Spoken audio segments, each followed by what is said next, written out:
Hi കൂട്ടുകാരെ, എല്ലാവർക്കും സുഖമാണല്ലോ അല്ലേ?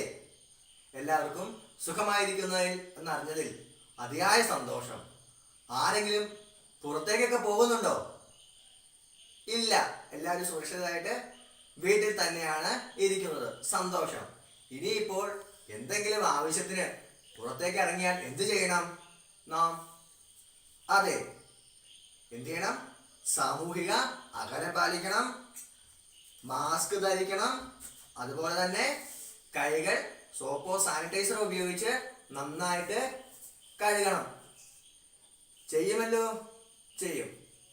കഴിഞ്ഞ ക്ലാസ്സുകളിൽ പഠിച്ച കാര്യങ്ങളെല്ലാം നിങ്ങൾ ഓർത്തിരിക്കുന്നുണ്ട് എന്ന് വിശ്വസിക്കുന്നു. ഈ ക്ലാസ്സിൽ നാം പുതിയൊരു പാഠഭാഗത്തേക്കാണ് പോകുന്നത്. പുതിയൊരു ക്ലാസ്സിലേക്ക് നാം ചുവടെടുത്ത് വെക്കുന്നു. ഈ ക്ലാസ്സുമായി ബന്ധപ്പെട്ട് മാഷ് ഒരു കവിത ചൊല്ലട്ടെ. എല്ലാവർക്കും കവിത കേൾക്കാൻ ഇഷ്ടമാണല്ലോ. ശരി, ഈ കവിത മാഷ് ചൊല്ലാം. മാഷിന്റെ ഒപ്പം പാടണേ.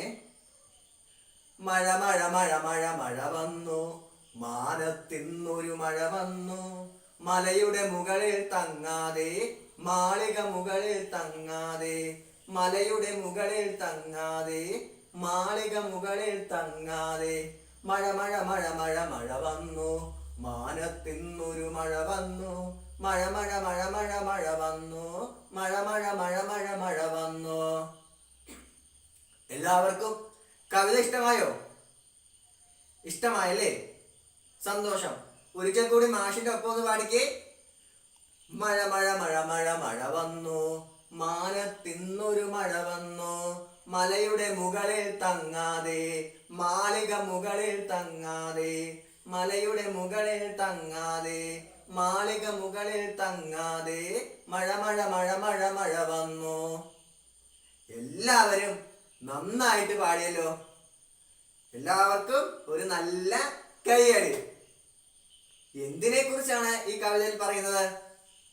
അതെ, മഴയെ കുറിച്ചാണ് കവിതയിൽ പറയുന്നത്. നല്ല കൂട്ടുകാർ എല്ലാവരും ശ്രദ്ധിച്ചിരിക്കുന്നുണ്ട്. കവിതയിൽ മഴയെ കുറിച്ചാണ് പറയുന്നത്.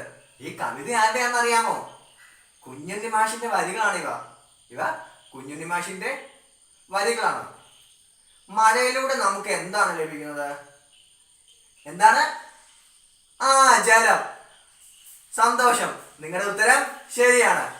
അപ്പോൾ ഈ ക്ലാസ്സിൽ നാം പഠിക്കാൻ പോകുന്നത് ജലത്തെ കുറിച്ചാണ്. ഭൂമിയിലെ ജലം. ഭൂമിയിലെ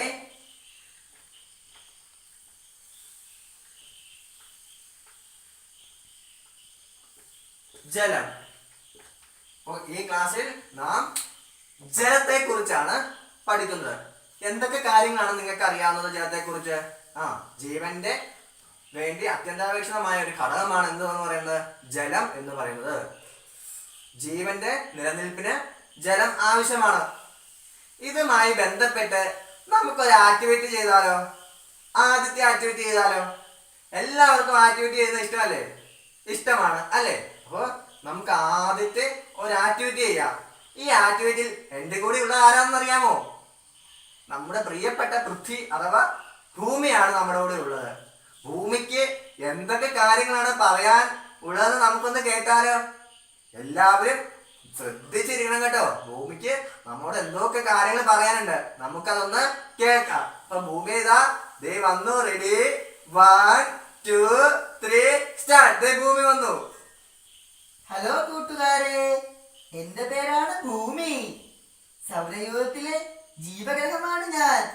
ജീവൻ ആദ്യമായി ഉണ്ടായത് എന്നിലാണ്. എനിക്ക് ജലഗ്രഹമെന്നും പേരുണ്ട്. എന്റെ വിസ്തൃതിയുടെ 3/4 ഭാഗവും ജലമായതിനാലാണ് എനിക്ക് നീല നിറത്തിൽ കാണപ്പെടുന്നത്. എന്നെ എല്ലാവർക്കും ഇഷ്ടമായല്ലേ? ബൈ. എല്ലാവരും ഭൂമിയെ കണ്ടോ? കണ്ടൂലേ? എന്താ ഭൂമി നിങ്ങളോട് പറഞ്ഞത്? എന്താ പറഞ്ഞത്? ശരിയാണ്, സൗരയൂഥത്തിലെ ജീവഗ്രഹമാണ് അല്ലെങ്കിൽ ജലഗ്രഹമാണ് ഭൂമി. ജീവൻ ആദ്യമായി ഉണ്ടായത് ഏതിലാണ്? ഭൂമിയിലാണ്. ജീവൻ ആദ്യമായി ഉണ്ടായത് ഭൂമിയിലാണ് എന്ന് വിശ്വസിക്കപ്പെടുന്നു. അതുപോലെ തന്നെ എന്താ പറഞ്ഞത് നമ്മുടെ ഭൂമി? ആ ഭൂമിയുടെ മുക്കാൽ ഭാഗം, അതായത് 3/4 എന്ന് പറയുന്നത് എന്താണ്? ജലമാണ്. ഭൂമിയുടെ 4/3 എന്ന് പറയുന്നത് ജലമാണെന്നാണ് നമ്മളോട് ഭൂമി പറഞ്ഞത്. പിന്നെ എന്താണ് പറഞ്ഞത്? അതുകൊണ്ട് തന്നെ ഭൂമി എന്ത് നീല നിറത്തിൽ കാണപ്പെടുന്നു. 4/3 ജലമായതിനാലാണ് ഭൂമി നീല നിറത്തിൽ കാണുന്നത്. അപ്പോൾ ഏത് പേരിൽ ഭൂമി അറിയപ്പെടുന്നു? ജലഗ്രഹം എന്ന പേരിൽ ഭൂമി അറിയപ്പെടുന്നു. അപ്പോൾ ജീവന് അത്യന്താപേക്ഷിതമായ ഘടകമാണ് ജലം എന്ന് പറയുന്നത്. ജീവൻ ആദ്യമായി ഉണ്ടായത് എവിടെയാണ്? ജലത്തിലാണ്. ഭൂമിയുടെ 3/4 എന്ന് പറയുന്നത് എന്താണ്? ജലമാണ്. അതുകൊണ്ട് ഭൂമി നീല നിറത്തിൽ കാണപ്പെടുന്നു. അതുകൊണ്ട് തന്നെ ഭൂമിയെ ജലഗ്രഹം എന്നും അറിയപ്പെടുന്നു. അപ്പൊ നമുക്ക് ഇതിനെക്കുറിച്ച് ഒരു വീഡിയോ കണ്ടാലോ? കാണാമല്ലേ?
എല്ലാവരും വീഡിയോ കണ്ടല്ലോ അല്ലേ? നമ്മൾ പറഞ്ഞ കാര്യങ്ങൾ തന്നെയാണ് വീഡിയോയില് പറഞ്ഞത്. ഏറ്റവും അവസാനം പറഞ്ഞു ഭൂമിയിലെ ചില ജലസ്രോതസ്സുകളെ കുറിച്ചൊക്കെ വീഡിയോയിൽ പറഞ്ഞു അല്ലേ? എല്ലാവരും ശ്രദ്ധിച്ചു അല്ലേ? ഇനി അടുത്ത ആക്ടിവിറ്റി അതാണ്. നമുക്ക് ഭൂമിയിലെ വിവിധ ജലസ്രോതസ്സുകളെ കുറിച്ച് ഒന്ന് പരിചയപ്പെടാം. അതിന് ഒരു പദസൂര്യൻ നമുക്ക് തയ്യാറാക്കാം. എല്ലാവരും പദസൂര്യൻ തയ്യാറാക്കാൻ തയ്യാറാണല്ലോ അല്ലേ? തയ്യാറാണ്. എന്നാൽ മാഷിനെ പദസൂര്യൻ നിർമ്മിക്കാൻ കൂടണം കേട്ടോ. നിങ്ങളും കൂടണം. നമുക്ക് പദസൂര്യൻ നിർമ്മിക്കാം.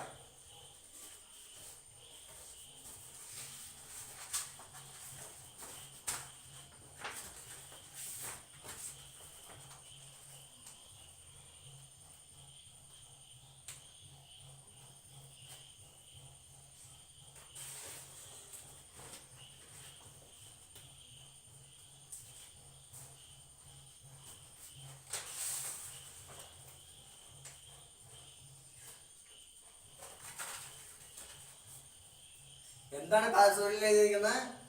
ഭൂമിയിലെ ജലസ്രോതസ്സുകൾ അല്ലേ? ഭൂമിയിലെ ജലസ്രോതസ്സുകൾ ഏതൊക്കെയാണെന്ന് നമുക്കൊന്ന് നോക്കാം.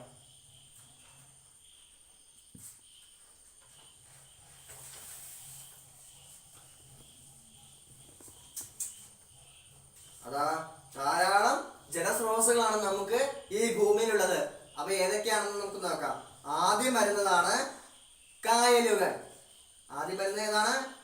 കായലുകൾ. നമുക്ക് കായലുകളെ പദസൂര്യനിൽ വെക്കാം. ആദ്യം വരുന്നതാണ്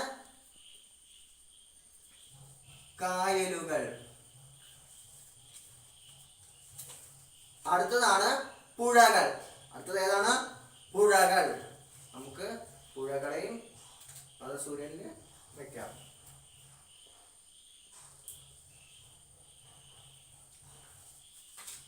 മറ്റൊരു ഭൂമിയിലെ ജലസ്രോതസ്സാണ് ഏതെന്ന് പറയുന്നത്? തടാകങ്ങൾ. തടാകങ്ങളെയും നമുക്ക് ഇവിടെ വെക്കാം. ഏതൊക്കെയാണ്? തടാകങ്ങൾ. പിന്നെ ഏതാണ്? പിന്നെ അടുത്തതാണ്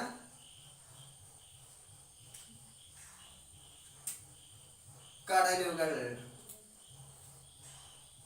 പിന്നെ ഏതാണുള്ളത് നമുക്ക് ഭൂമിയിലെ ജലസ്രോതസ്?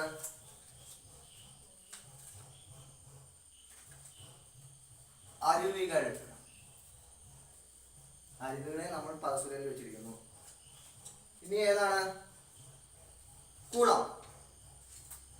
ഏതാണ്? കുളങ്ങൾ. കുളങ്ങളെയും നമ്മുടെ ഒട്ടിക്കുന്നു. മറ്റൊരു ജലസ്രോതസ്സാണ് കിണർ. കിണറിനെ നമ്മളിവിടെ ഒട്ടിക്കുകയാണ്. മറ്റൊരു ജലസ്രോതസ്സാണ് കിണർ. അപ്പൊ ഏതൊക്കെയാണ് ഭൂമിയിലെ വിവിധ ജലസ്രോതസ്സുകൾ? കടലുകൾ, കായലുകൾ, പുഴകൾ, തോടുകൾ, അരുവികൾ, കുളങ്ങൾ, കിണറുകൾ. ഏതൊക്കെയാണ്? കടലുകൾ, കായലുകൾ, പുഴകൾ, തോടുകൾ, അരുവികൾ, കിണറുകൾ. പിന്നെ ഏതാണ്? തടാകങ്ങൾ. അങ്ങനെ നിരവധിയായ ജലസ്രോതസ്സുകളാണ് നമ്മുടെ ഭൂമിയിലുള്ളത്. ഏതൊക്കെയാണ്? കായലുകൾ, പുഴകൾ, അരുവികൾ, കിണറുകൾ, കടലുകൾ, കുളം, തടാകം. നിങ്ങൾ ഇതെല്ലാം കണ്ടിട്ടുള്ളതാണല്ലേ? നമുക്ക് ധാരാളം കായലുകളുണ്ട് അല്ലേ? ഇഷ്ടംമാതിരി കായലുകളാണ് നമുക്ക് ഉള്ളത്. അതുപോലെ തന്നെ പുഴകളുണ്ട്. എത്ര പുഴകളാണ് നമുക്ക് ഉള്ളത്. അരുവികളുണ്ട്. നമുക്ക് വീടുകളിൽ കിണറുകളുണ്ട്. അതുപോലെ തന്നെ അറബിക്കടലുണ്ട്, ബംഗാൾ ഉൾക്കടലുണ്ട്. അങ്ങനെ കടലുകളുണ്ട്. കുളങ്ങൾ, ധാരാളമായ കുളങ്ങൾ സമ്പുഷ്ടമാണ് നമ്മുടെ പ്രദേശം എന്ന് പറയുന്നത്. അതുപോലെ തന്നെ തടാകങ്ങൾ അല്ലേ? തടാകങ്ങളെല്ലാം അങ്ങനെ നിരവധിയായ ജലസ്രോതസ്സുകളാണ് നമുക്ക് ഈ ഭൂമിയിൽ ഉള്ളത്. ഇപ്പോ ഭൂമിയിലെ വിവിധ ജലസ്രോതസ്സുകളെ കുറിച്ച് മനസ്സിലായോ? മനസ്സിലായില്ലേ? ഇനി ഏതെല്ലാം മാർഗത്തിലൂടെയാണ് നമ്മുടെ ഭൂമിയിലെ ജലം മലിനമാകുന്നതെന്ന് നമുക്ക് നോക്കാം. ഇനി വരുന്നൊരു തലമുറയ്ക്ക് ഇവിടെ വാസം സാധ്യമോ? മലിനമായ ജലാശയം, അതിമലിനമായൊരു ഭൂമിയും. മലിനമായ ജലാശയം, അതിമലിനമായൊരു ഭൂമിയും. ഇനി വരുന്നൊരു തലമുറയ്ക്ക് ഇവിടെ വാസം സാധ്യമോ? ഈ കവിത നിങ്ങൾ എല്ലാവരും കേട്ടിട്ടുള്ളതാണല്ലേ? നിരവധിയായ മാർഗത്തിലൂടെ നമ്മുടെ ഭൂമി അല്ലെങ്കിൽ ജലം മലിനമായിക്കൊണ്ടിരിക്കുക. നമുക്കറിയാം ധാരാളം മാർഗത്തിലൂടെ നമ്മുടെ ജലം മലിനമാകുന്നുണ്ട്. അപ്പോൾ നിങ്ങൾ എന്ത് ചെയ്യണം? നിങ്ങളുടെ സാമൂഹ്യ ശാസ്ത്രത്തിന്റെ നോട്ട്ബുക്കിൽ വിവിധങ്ങളായ ജലമലിനീകരണത്തിനുള്ള കാരണങ്ങൾ ഒന്ന് രേഖപ്പെടുത്താമോ? മാഷും കൂടാം. നിങ്ങൾ ആദ്യം എഴുതും, അതിനുശേഷം മാഷും കൂടുന്നതായിരിക്കും. ഏതെല്ലാം മാർഗത്തിലൂടെയാണ് നമ്മുടെ ഭൂമി മലിനമാകുന്നതെന്ന് അല്ലെങ്കിൽ ജലം മലിനമാകുന്നതെന്ന് നമുക്കൊന്ന് എഴുതുക.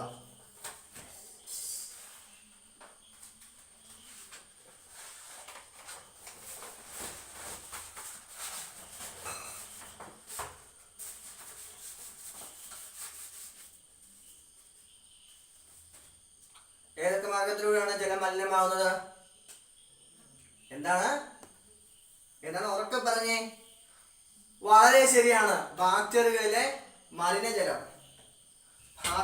ബാക്ടീരിയകളിലെ മലിനജലം ഒന്നാമതായി ജലം മലിനമാകുന്ന കാരണമാണ് ബാക്ടീരിയകളിലെ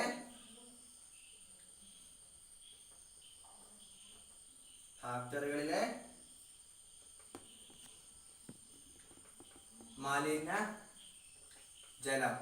നിങ്ങൾ എഴുതിയിട്ടുണ്ടായിരുന്നോ? നല്ല കൂട്ടുകാർ. അടുത്തത് ഏതാണ് ഉറക്കെ? എന്താ? വാഹനം കഴുകുന്നോ? ശരിയാണ്.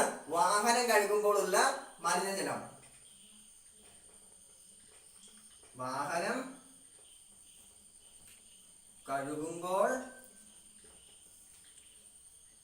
ഉള്ള മലിനജലം. പിന്നെ ഏതാണ്? കേൾക്കുന്നില്ല. ഏതാണ്? അലക്കുമ്പോഴുള്ള വെള്ളം അല്ലേ? അലക്കുമ്പോഴുള്ള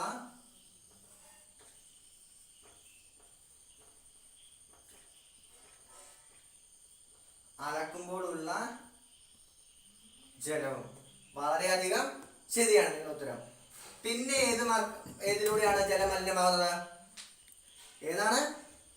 എങ്ങനെയാണ്? ആ അമിതമായ രാസ കീടനാശിനികൾ അല്ലേ? അമിതമായ രാസ കീടനാശിനികൾ. അമിതമായ രാസ കീടനാശിനി പ്രയോഗം. നല്ല കൂട്ടുകാർ, എല്ലാ ഉത്തരങ്ങളും നിങ്ങളുടെ ശരിയാണ്. സന്തോഷം. നിങ്ങൾ വളരെ കൃത്യമായിട്ട് നിങ്ങൾ ഉത്തരം എഴുതി.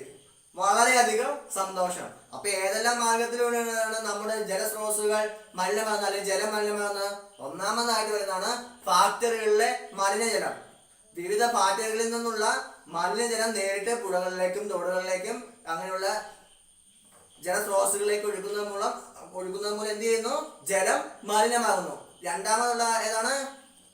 വാഹനങ്ങൾ കഴുകുന്നത്. നമ്മളറിയാം, നമ്മുടെ പ്രദേശങ്ങളിലും അല്ലെങ്കിൽ പുഴകളുടെയും തോടുകളുടെയും അരുവിയുടെ അടുത്ത് കൊണ്ടുവന്ന് വാഹനങ്ങൾ കഴുകുന്നു.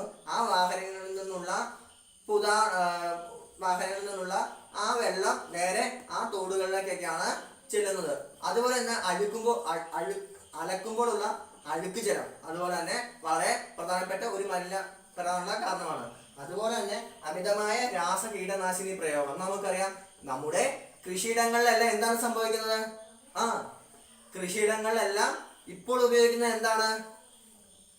രാസകീടനാശിനികളാണ്. ഈ രാസകീടനാശിനികൾ വെള്ളത്തിൽ കലക്കിയിട്ടോ അല്ലെങ്കിൽ അത് നേരിട്ട് മണ്ണിലേക്ക് പ്രയോഗിച്ചു മഴ പെയ്ത് അതെല്ലാം പുഴകളിലേക്കും തോടുകളിലേക്കും ഒക്കെ ചെന്ന് അത് നമ്മൾ ഉപയോഗിക്കുമ്പോൾ എന്തൊക്കെ വിവിധങ്ങളായ അസുഖങ്ങൾ വരാൻ ചാൻസ് ഉണ്ട്. നാം നിരന്തരം വാർത്തകളിൽ വായിക്കുന്നതാണ്. പുഴകളിൽ നിന്നുള്ള വെള്ളത്തിലൂടെ പല അസുഖങ്ങളും പറഞ്ഞ് നമുക്ക് കേൾക്കാൻ ധാരാളമായിട്ട് ഉണ്ടാകുന്ന ഒരു കാലഘട്ടമായിരുന്നു. ഇപ്പോൾ കുറച്ചൊക്കെ മാറ്റം സംഭവിച്ചിട്ടുണ്ട്. അപ്പൊ ഇങ്ങനെയൊക്കെയാണ് നമുക്ക് എന്താ സംഭവിക്കുന്നത്? ജലം മലിനപ്പെടുന്നത്. എല്ലാവർക്കും മനസ്സിലായില്ലേ? സന്തോഷം. ഇനി നമുക്ക് അവസാനമായിട്ട് ഒരു ആക്ടിവിറ്റിയും കൂടി ചെയ്യാം. ആ ആക്ടിവിറ്റി എന്താണെന്ന് അറിയണ്ടേ? ആ ആക്ടിവിറ്റി വളരെ സ്പെഷ്യൽ ആയിട്ടുള്ള ഒരു ആക്ടിവിറ്റിയാണ്. അത് ഒരു അഭിനയമാണ്. മാഷ്, നമുക്കറിയാം, നമ്മൾ ധാരാളമായ ആവശ്യങ്ങൾക്ക് ജലം ഉപയോഗിക്കുന്നവരാണ് അല്ലെ? ധാരാളം ആവശ്യങ്ങൾക്ക്, പല ആവശ്യങ്ങൾക്കും നാം ജലം ഉപയോഗിക്കുന്നുണ്ട്. അപ്പോൾ നമുക്ക് ജീവിതത്തിൽ ഒഴിച്ചുകൂടാനാകാത്ത ഒന്നാണ് ജലം. ജലമില്ലെങ്കിൽ ജീവനില്ല എന്ന തത്വം വളരെ സത്യമായ കാര്യമാണ്. അപ്പോൾ നമ്മൾ എന്തെല്ലാം ആവശ്യങ്ങൾക്കാണ് ജലം ഉപയോഗിക്കുന്നത് എന്ന് മാഷ് ഇവിടെ അഭിനയിക്കും. നിങ്ങൾ അത് എന്തെല്ലാം എന്താണെന്ന് നിങ്ങൾ പറയണം. പറയൂലേ? ഉറക്കെ പറയൂലേ? പറയൂ. ഗുഡ്, നല്ല കൂട്ടുകാർ. അപ്പൊ ഒന്നാമതായിട്ട് മാഷി കാണിക്കാൻ പോവുകയാണ്.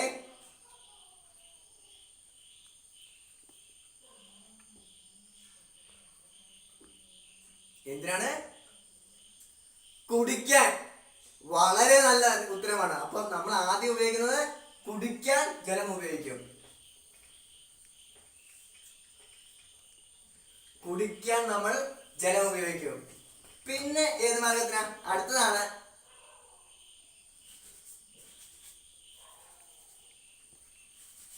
എന്തിനാണ്? കുളിക്കാൻ അല്ലേ? കുളിക്കാനും നമ്മൾ എന്താ ഉപയോഗിക്കുന്നത്? ജലം ഉപയോഗിക്കും. അപ്പൊ കുടിക്കാനും കുളിക്കാനും. കുളിക്കാൻ. പിന്നെ എന്തിനാണ് ജലം ഉപയോഗിക്കുന്നത്? കാണിച്ചേരാണ്, ശ്രദ്ധിച്ചിരിക്കണം.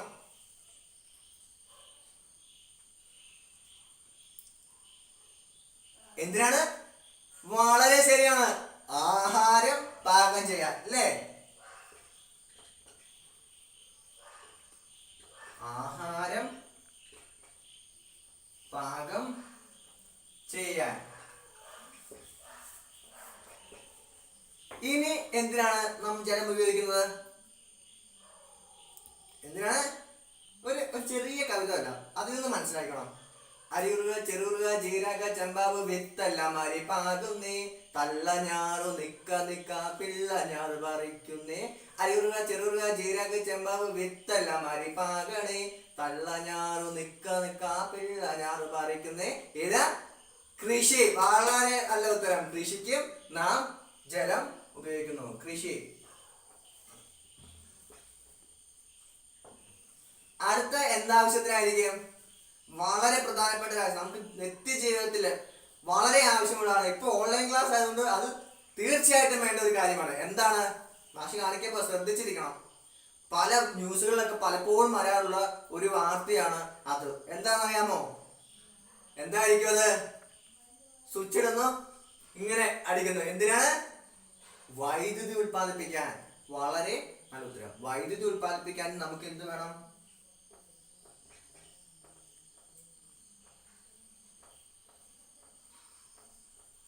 വൈദ്യുതി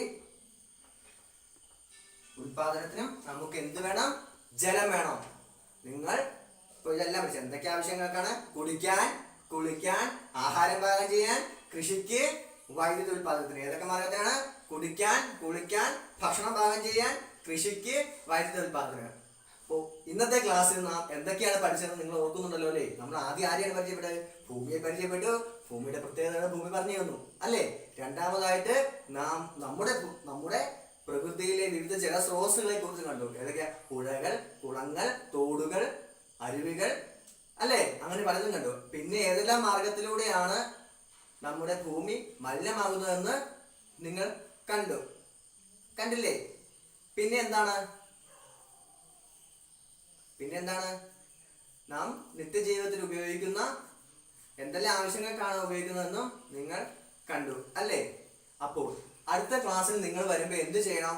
നമ്മുടെ നിത്യജീവിതത്തില് അല്ലെങ്കിൽ നമ്മുടെ ഭൂമിയിലെ പ്രകൃതിയിലെ വിവിധ ജലസ്രോതസ്സുകളുടെ ചിത്രങ്ങൾ അടങ്ങിയ ഒരു ആൽബം തയ്യാറാക്കണം. എല്ലാവരും തയ്യാറാക്കുമല്ലോ അല്ലേ? അപ്പോൾ നിങ്ങൾ എന്ത് ചെയ്യണം? അത് ചെയ്യണം. എന്നിട്ട് എനിക്ക് അയച്ചു തരണം. അപ്പോൾ പുതിയ ഒരാശയവുമായി നമുക്ക് അടുത്ത ദിവസം കണ്ടുമുട്ടാം. Bye bye.